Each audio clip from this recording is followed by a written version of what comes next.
আদর্শ সঙ্গে মিডিয়া।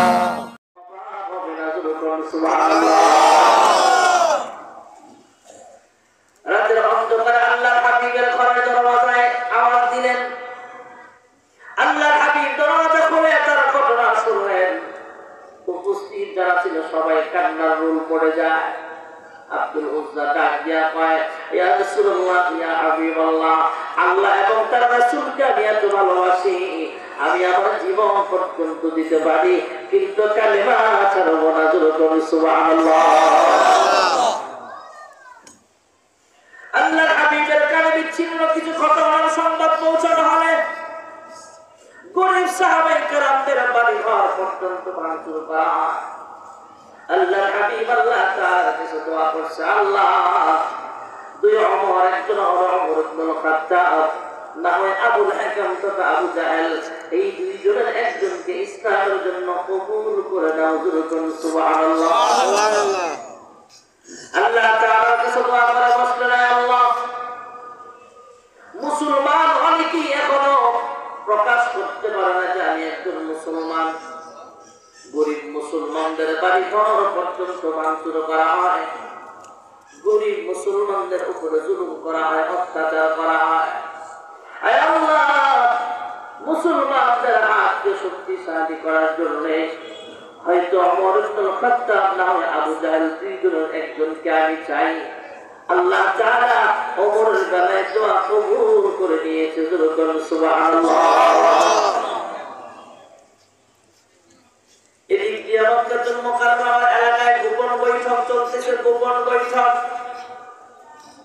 গোপন এই আপনারা একটু ওইদিকে যায় কথা বলেন প্লিজ, একটু ওখানে চিন্তা না করলে যতটুকু হয়েছে চলো, এর পরে বুঝে কালকে ঠিক করাই দিই।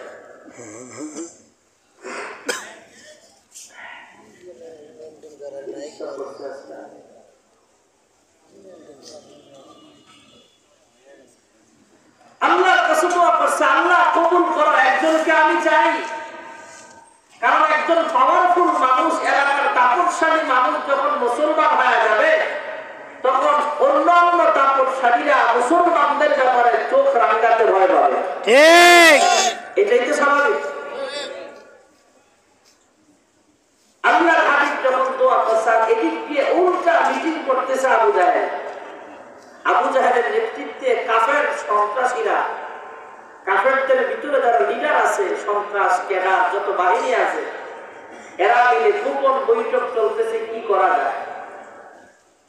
আবু জাহেলের সভাপতিত্বে মিটিং চলতেছে, গোপন বৈঠক চলতেছে। ভাইয়েরা আমার, আবু জাহেল সভাপতির আসনে বৈঠক ডাক দিয়া কয়, মুহাম্মদ ইবনে আব্দুল্লাহ এই মিশনকে কেমনে থামানো যায়, মুহাম্মদের এই মিশনকে কেমনে থামানো যায়, পরামর্শ দাও। একজন দাঁড়ায় কয়, আবু জাহেল আমার কাছে একটা বুদ্ধি আছে। কই কি বুদ্ধি বলো? কয় আমার কাছে পরামর্শ হলো মুহাম্মদ ইবনে আব্দুল্লাহকে জেলখানায় আবদ্ধ করলেই তো সমস্যার সমাধান হয়ে যায়।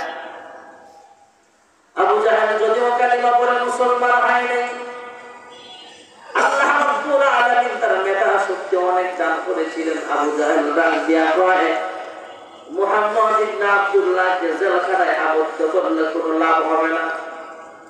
মুহাম্মদ এত ভালো মানুষ, জেলখানার খারাপ মানুষগুলো ভালো হয়ে যাবে।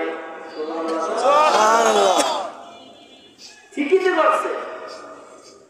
কোন ওলামায়ে কেরাম যখন জেলখানায় যায়, তার সংস্পর্শে আইসা সন্ত্রাসীরা ভালো হয়।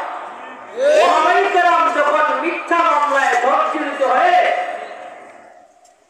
কারাগারে আদালতে উঠায়, তখন মানুষ তাকে সালাম দেয়, এমনকি হাদিসের দর্শক দেয়, সম্মান করে।